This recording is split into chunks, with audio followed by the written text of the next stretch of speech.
Welcome to the Omaha Magazine podcast, It's About All of Us, where we highlight Omaha business and community leaders, arts and culture, and where to dine and play.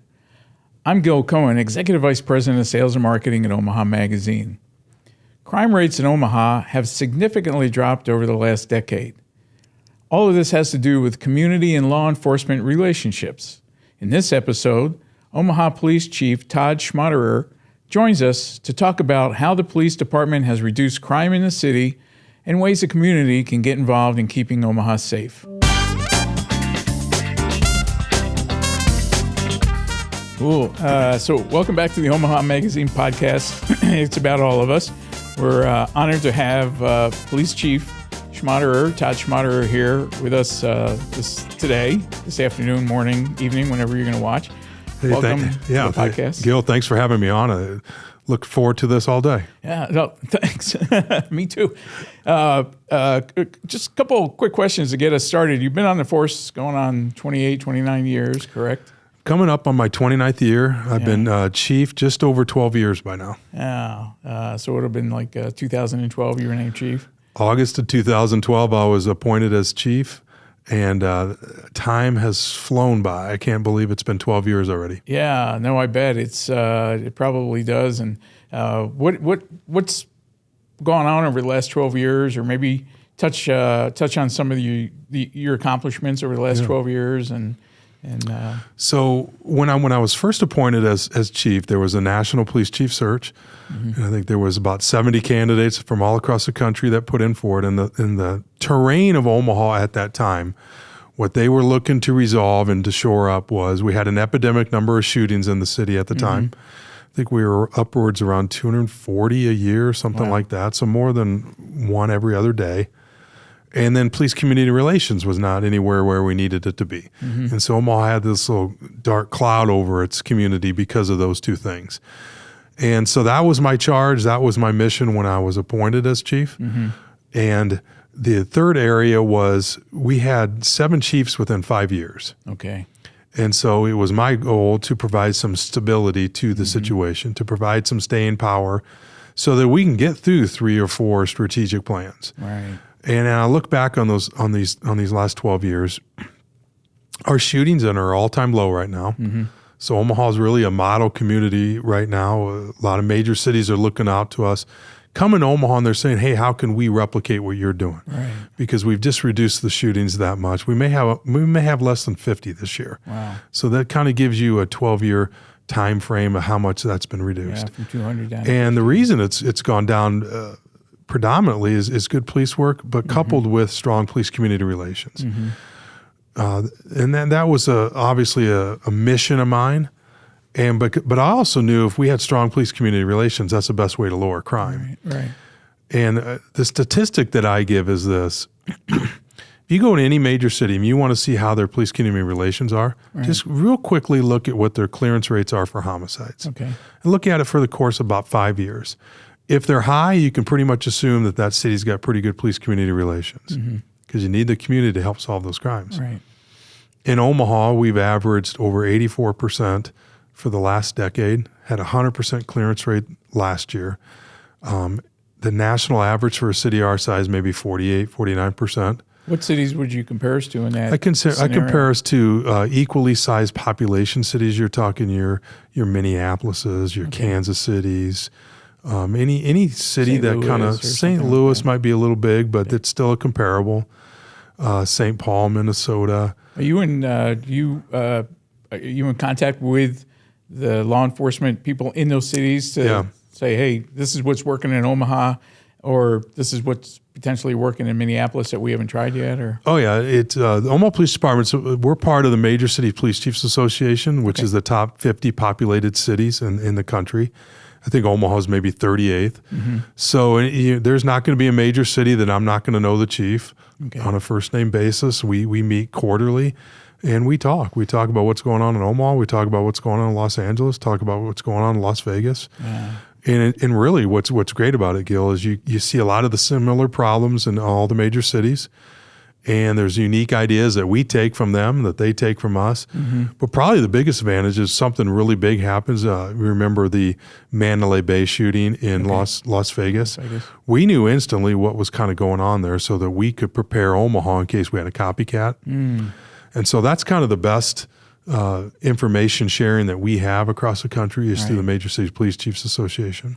And we have some big events here that you guys are, responsible for we do.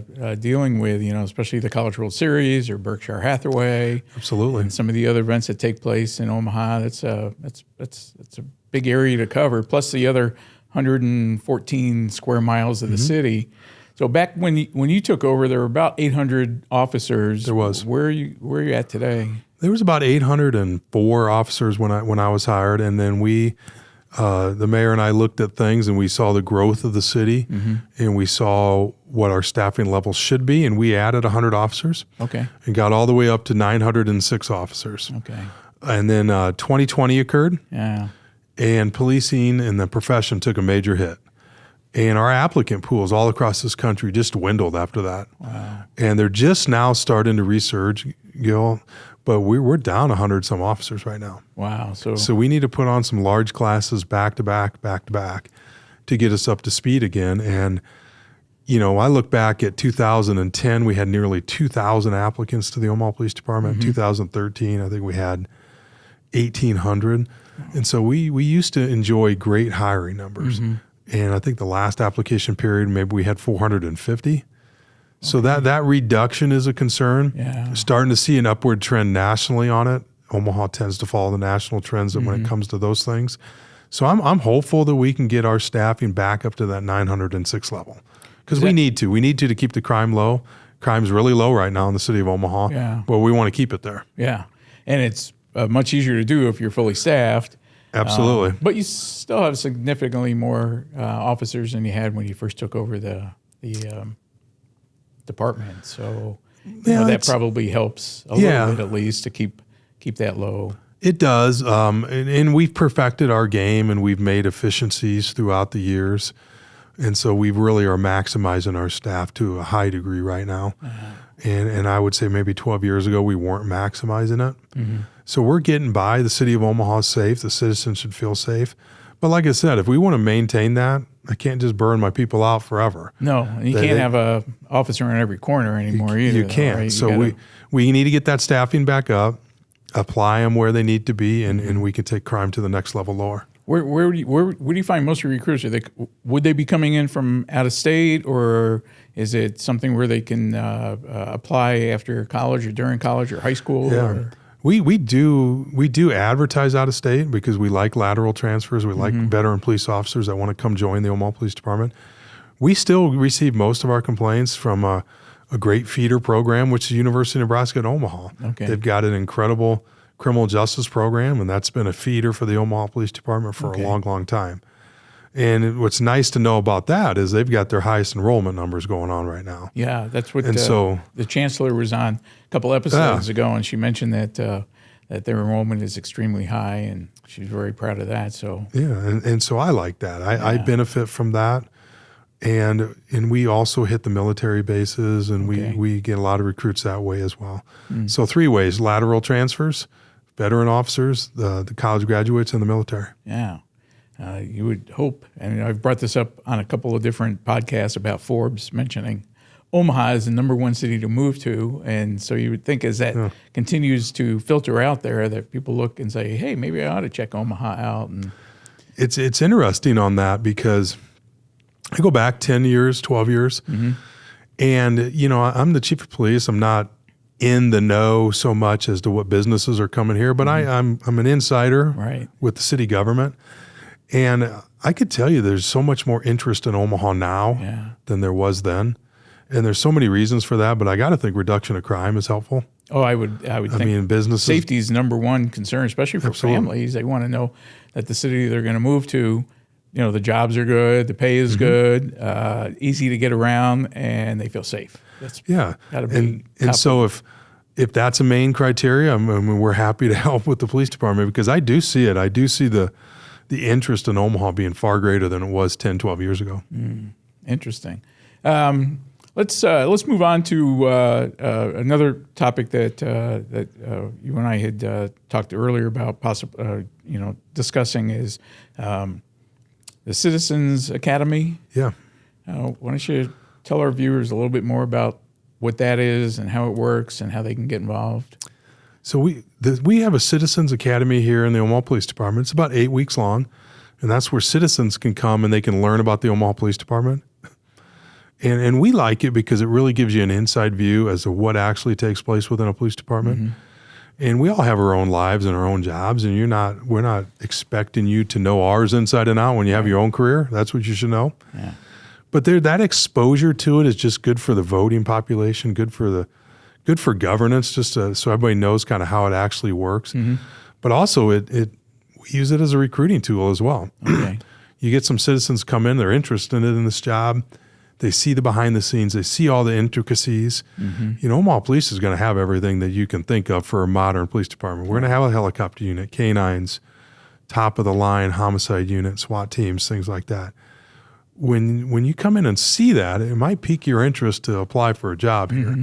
So we use it both ways, educate the public and also as a recruiting tool. Oh, interesting. And so what are the aspects of the academy? Is it, you said it was over a period of time?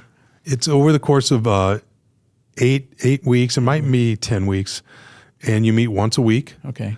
And you'll be there in the evening for 4 or 5 hours. Probably about 4 hours. And we have guest speakers come in. So you'll talk to the head of our SWAT team. You'll talk to the head of our canine unit. You'll talk to my senior commanders. I try to make an appearance at the end. Mm-hmm. And so you'll get an insider's view of everything you wanted to know about the Omaha Police Department. Oh, good. Minus case details and things like that. Yeah, there's certain things you can't talk about. Right? Exactly. Ongoing investigations and things. But we could bring up old cases that have been adjudicated, mm-hmm. and we use those as examples. And the feedback we get, the reviews we get for the Citizen Academy is just fantastic. Mm-hmm. Everybody just tends to love it when they come. They wish it was longer is what they say. Oh, really? And where do these take place? They take place about once a year. I think we just completed one. And so we get it out there to the public when the next one takes place, usually on our website. Okay. So they're not actually in a classroom, or They're in a classroom, but they have kind of a field trip aspect to it. Oh, cool. So they'll go to our training academy. Oh, nice. And there's that classroom aspect, but it's we want to expose you, so you're in the field too. There's even a ride-along component to it. Oh, that's they're not wearing any vests, are they? Or they're not, and we're not exposing them. Are they allowed to ride in the front seat or the back seat? Where do they have to ride? Well, they're right in the front, but and realize we're not exposing them to any danger. No, I would think. Not something we're going to do, but them on a major call somewhere. But it does give you a little insight to see, because you drive down the street every day and you see how people view you. They view you as just another car. Yeah. Drive as a passenger in a police car and you'll notice a very, very stark difference. Yeah, probably. You'll notice it instantly. I always wave at you guys. I just do a little hand sign when you guys are driving by, because I don't think it's kept me from any tickets, but you just never know. Right. It's got to be a tough job being a cop. It is. A lot of things that they're dealing with every day. They wake up in the morning, and depending on what project they're working on, or what investigation they're working on, or where they've been assigned to, that something tragic could happen, and that's they just don't know. I think that's the hard part of police work that's never really talked about is every single day you have to be on your game. Mm-hmm. And as human beings, we have ups and downs. Yeah. But every day that officer, when they answer that radio call, they have to be on their game, because you're entering people's lives in the worst possible moment. And it's tough. It's draining to be on your game every single day. And so we train for that duration. Okay. And even as chief, the one thing that wears you down is every single meeting, everything you do, you have to be at the top of your game. Mm-hmm. And that's a tough threshold, because, as an employees elsewhere, they're expected to be on their game too, but there are down days. Right. And those down days are a little more acceptable. Yeah. And the officers are representing the city. They're representing the department. Mm-hmm. It's a little bit different than, maybe a retail store or something, where you might just have a bad day and you got a customer there, but the customer's not going to call Channel 6 right away and say, I had this, bad The stakes experience. are high. I mean, you have an awesome responsibility that we take very seriously. That responsibility could include depriving somebody of their freedom by an arrest. Right. It could include taking their property, like towing their car. Mm-hmm. And it even can include the use of deadly force if the situation calls for it. So that's a huge responsibility with high stakes. And you're asking that of employees who have to be on their game at all times. I'm glad you brought that up, the deadly force episode, or the deadly force situation, because that's something that has to be on the minds of an officer after that event. What does I know there's victim impact things and different things that go on from the victim side, but what goes on from the officer side through the department? So from the officer side, first of all, as an agency, we try to minimize the number of officer-involved shootings we have. And we have a formula that we do that. We've tracked them lower over the course of 12 years. It's been a good data point for us on a macro basis. Right. Doesn't mean anything in the aftermath of an officer-involved shooting, of course, because that's the issue at hand. When an officer is involved in that officer-involved shooting, the first thing that takes place is a criminal investigation. And they'll be afforded an attorney, and they go through a criminal investigation just like anybody would in the aftermath of a shooting. Once that's done, and there's an internal affairs investigation. That's when we start to look into, were your actions in accordance to our policies, procedures, and training? So a different threshold than the criminal aspect.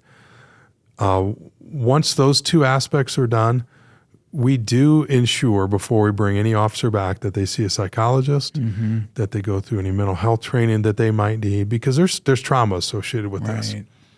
And that shooting will leave the public's eye, but it'll rest with that officer for a long period of time. Probably the rest of their lives. Probably will. The rest of their career, at least. Especially if they took somebody's life and they had to in the course of their job. And we try to train in advance, try to prepare your mind for those situations in advance, but then once it happens, we want to get the treatment that you need. So two reasons: so that you're healthy, but also so that I know I have an officer entering in the environment of the streets, ready to do their work without any hindrance from some past trauma. And it might not just be an officer-involved shooting. It could be, I would think, if they come across a terrible accident somewhere, or they come, they're investigating a situation where there was a shooting, and those all have to, be part of their process too. Absolutely, it's unbelievable the things that law enforcement sees, and sometimes they will just see a particular crime scene. Maybe it's mass casualty shooting, and so we'll make sure we get them that psychological assessment and treatment and help, peer support all throughout their career.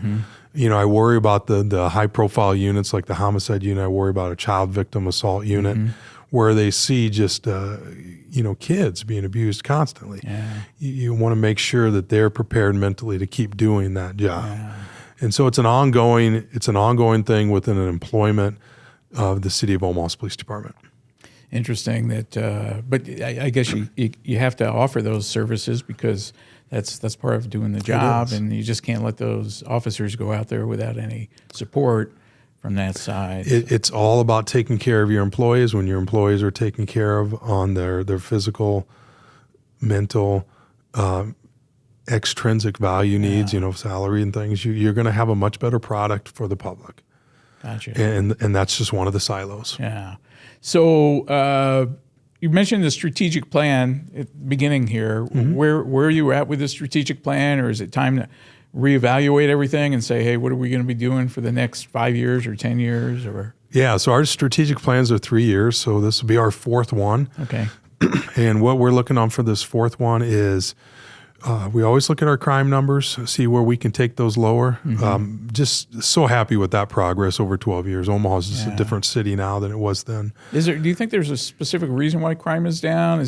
Obviously from your standpoint, there's probably more officers out there that are working with the community to hopefully intercept a situation that goes on. But I think the police community relationships in Omaha is what's driving it down. It certainly drives up our clearance rates. But along that work, when you talk about police community relationships, we're working on root causes together. Right. what's the cause of crime? Poverty, educational gaps, breakdown of the family, or your typical gangs involved root in that, cause or is gangs. And I think the gang reduction and the interface that the community has had in the gang situation in Omaha has been one of the major drivers as why crime is down in Omaha, and we want to make sure that never spikes up again. Right. And so when I say police community relations, it's not cliche. We are actually in the trenches working on root causes, working on gang prevention and intervention, trying to prevent that next wave of violence, trying to prevent that next youngster from joining a gang, and trying to help those that want to get out. Yeah, and that probably involves doing some community service in the schools. The officers visit the schools and talk about. Oh, absolutely. Yeah, absolutely. We try to do 30% intervention, 30% prevention, 30% enforcement. Take that remaining 10% and apply it to the week and whatever we need. But what's a success for me is when I hear about our gang officers. Hey, we got this individual driver's license. He has a job now. I love hearing stories like that, and I hear them all the time. And so we're not just out there arresting people. We're trying to help them. Yeah. And if we can prevent the next murder or having them be the next victim by helping them get a job, helping them get their GED, you name it, we've done it. Yeah, because they're so impressionable, especially in that high school age that, do I hang out with this group over here? Do I hang out with the jocks over here? Well, maybe my family life isn't as good as I wanted it to be. So these guys are, this group over here is a little more accepting. But that's just not the right group to be hanging out. And you got to try to get to them before they. You gotta get in there and intervene. Yeah. And the community has a huge role in that, and they take it very seriously here in Omaha. Yeah. Well, great work. So we have a few minutes left, and you had mentioned that you wrote a book. I did. I wrote a book called Synergy of Influence. Okay. Let's chat about that for a little bit. Yeah, absolutely. So I'm coming up as one of the longest serving major city chiefs in the country. Okay. And so I have a voice on what criminal justice and policing look like in this country. And I just kind of noticed that over my career, there has not been legitimate instruction in college coursework as it relates to law enforcement, leadership, and the media. Okay. There's just really, the classes don't exist. So I approached UNO, Dr. Mark Foxall, and we put a book together. I wrote a book called Synergy of Influence. It's really kind of a fascinating book because it uses all the high-profile cases that Omaha has ever had as case studies. So you get how far? It goes back to 2012. Okay. So these big items that you've heard about over the years, you get a bird's eye view, you get an insider's view to what our philosophies are, our leadership, our management, and you learn something more about these cases that you've never ever knew before. Yeah. So it's become a fascinating read on that when you look at all the big things that have occurred in the city of Omaha, from serial killers to we had an officer tragically die in the line of duty. Right. We've had some corruption scandals. You take a look at all of those things and you get an insider's track to it now based on this book called Synergy of Influence. If you were going to tease the audience a little bit, is there any one particular story that you can share with us before the book comes out? Or actually, the book this will air, and the book will have come out in October, so it's already out by the time the podcast airs. So. Yeah. So what I will say is the first chapter is a tearjerker. Okay. That'll get your attention right away, and we think it's very important to the history of Omaha that's read. There's also a special chapter on race and policing and a special chapter on media and the policing. Okay. And the chapter's called Media Self-Rule, and there's some new tentacles associated with both of those things that I think could be part of the national discussion. Interesting. And are you unique in terms of police chief writing a book, or are there others out there that are similar? Or? It's unique, and realize the reason it was done was to advance the profession. And so that we worked on this in conjunction with UNO, all designed to advance this profession. And it was approved to be done for that reason because, far too often we don't have the opportunity to step out and advance our profession the way we need to because we're government employees. Yeah. And on this particular instance, we just saw a huge void with the college program being void on this. And then of course, the book morphed into what we think is a good read for the public. Yeah. And we had mentioned before we started the podcast, I had mentioned that you did teach You've taught classes at Bellevue before. Correct? Yeah, I taught for a long time at Bellevue. I'm always at UNO trying to help with some of their classes, anything that they've got going on, just because they're just such a solid partner to the police department, not just on the hiring front, but to keep us up with best practices. Right. I mean, their professors and the research they do really guides a lot of our work. And so if I come up with something new and I don't want to just do it, I want to test it. Yeah. And UNO will help us test that, vet it out, how we can make it better and whether it worked or not. Okay. And that way we don't waste our resources. Yeah. In the last couple minutes or so that we have, is there anything else you'd like to kind of promote about the department that you and I haven't discussed yet, or anything that? Yeah, I would just say, Omaha is really a great place. And I had the opportunity to visit a lot of different cities through the Major Cities Chiefs Association, and I really go back to this one statement. Omaha is a tremendous place to live. And it probably far exceeds other cities our size. And so realize that you have it good here. Enjoy Omaha. Spend time in Omaha. And if you want to see other parts of the country, travel. Right. But you got good living here in Omaha, and I think the crime is low. The pay is good in this city. I know everybody complains about traffic, but it's far better than any other city I've ever been to. Most of the traffic is due to construction. It is. Right? If all the construction was done, traffic would probably flow a little bit easier. But the last that's thing not your fault, though. No, it's you haven't control over. I hear about the traffic issues issues constantly. constantly. To ask her about that. But the growth in the city is always there. They're always looking to grow and make the downtown area better, make the westward expansion better, make the midtown better. There's always plans to keep advancing Omaha. And you don't always see that in other cities because they're kind of landlocked. Right. And so that's an advantage to Omaha. And you mentioned growth of the city too. And, obviously over the last few years, the city has annexed more and more of Douglas County, which kind of shrinks the sheriff's.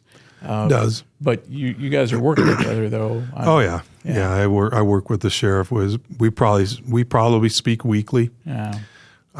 He's been a great support to the Omaha Police Department. We have been to them. We view this as, he's Douglas County, but he's got Omaha too. Yes. Yeah. And he's willing to take on some of the challenges we need help with. Yeah. So I appreciate that. And they do the 911 is out there. Is that his office that's out there? But they don't. Yeah, so he's housed out next to 911, but that's a separate and distinct entity from the sheriff's department. And so 911 is a county function, but they'll do dispatching services for Omaha and the sheriff's department. And they do a great job for us. Yeah. So if folks want more information on the Citizens Academy, do they call you personally, or is there some place they can go visit, or what do they do? When we will do the next Citizens Academy, it'll be on our website and we'll do a press release. Okay. So if you just got to sort of pay attention to the news. That's okay. The website they go to is? It's just opd.com. Yeah, okay.